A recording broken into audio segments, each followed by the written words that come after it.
Teleradio კომპანია Georgian Times-ი წარმოგიდგენთ.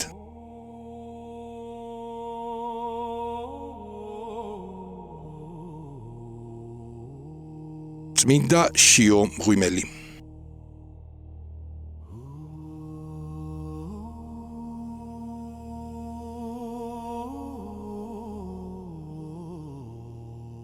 წინასწარმეტყველთა და მოციქულთა მსგავსად, მე-6 საუკუნის იბერიის სულიერ საზეც გამოჩნდნენ მნათობები, რომელთაც ქვეყნის ისტორიული ბედი სამუდამოდ შეცვალეს. მათ შორის ერთ-ერთი ყველაზე იდუმალი და 8 წლით გამორჩეული ფიგურა წმინდა შიო მღვიმელი. მისი ცხოვრება არ არის მხოლოდ ბიოგრაფიული მონაცემების ერთობლიობა.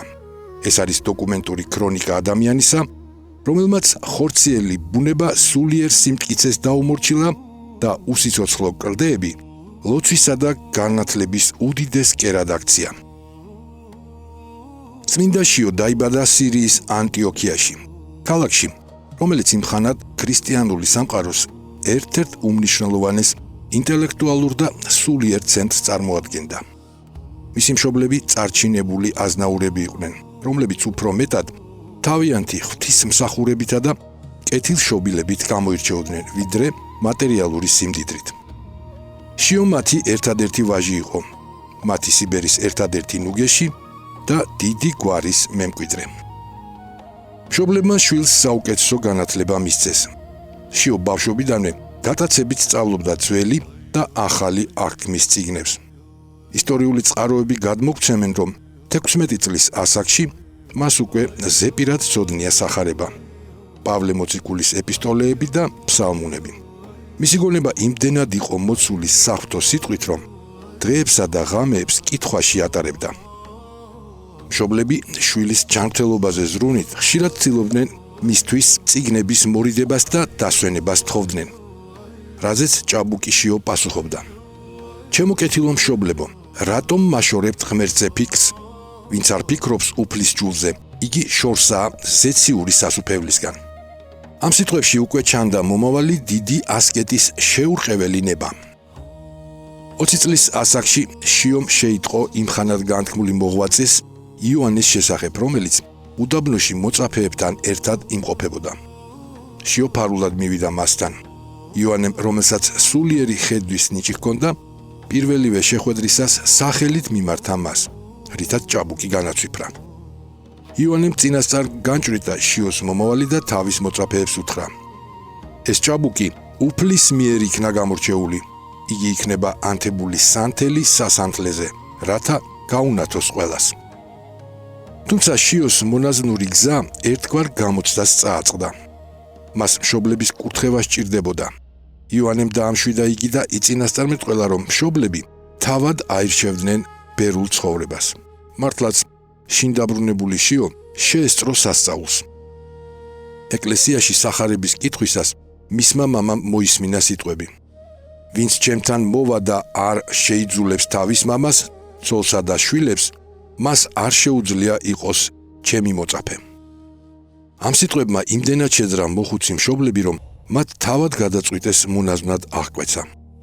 შიომ დედა ქალწულთა მონასტერში მიაბარა, მამა კი მამათა სავანეში.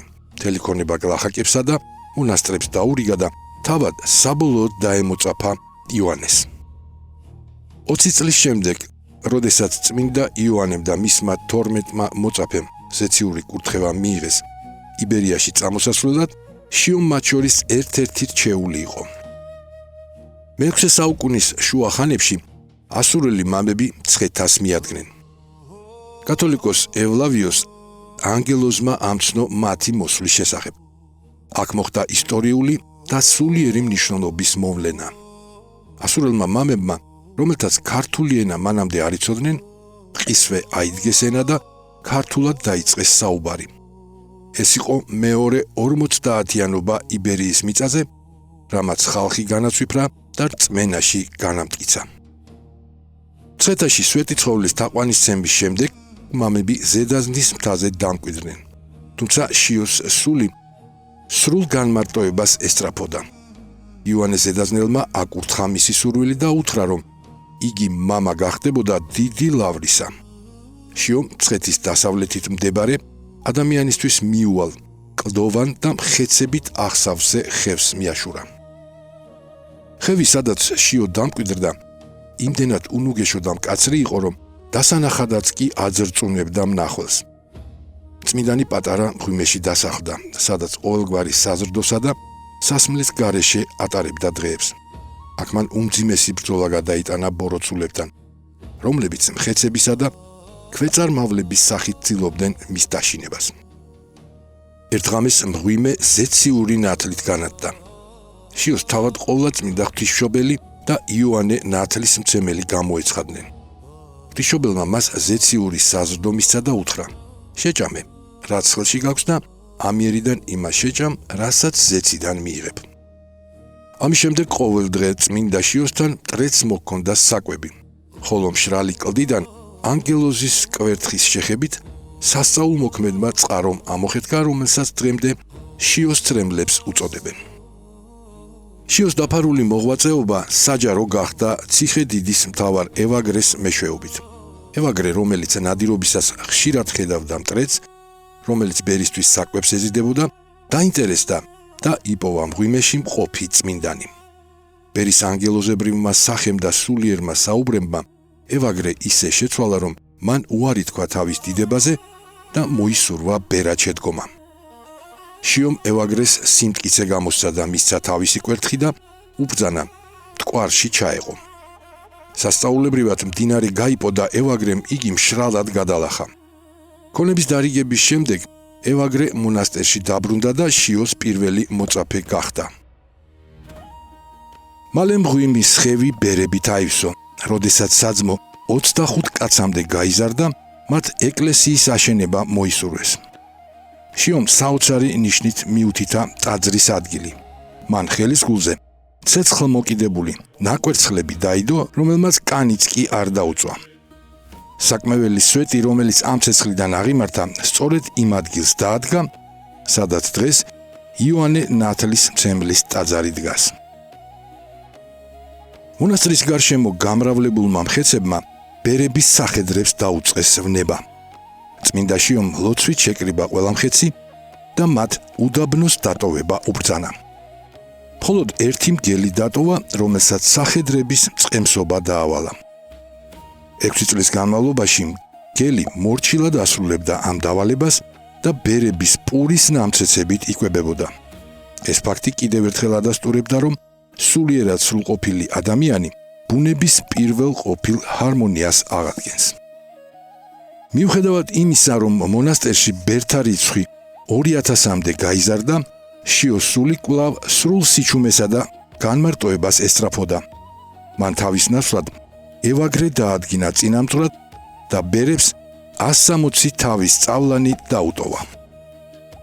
ესა თხზულება ქართული ლიტერატურის ერთ-ერთი უძვირფასესი ნიმუშია, სადაც წმინდანი სიმდაბლის, მორჩილებისა და სიკვდილის ხსოვნის შესახებ გვასწავლის.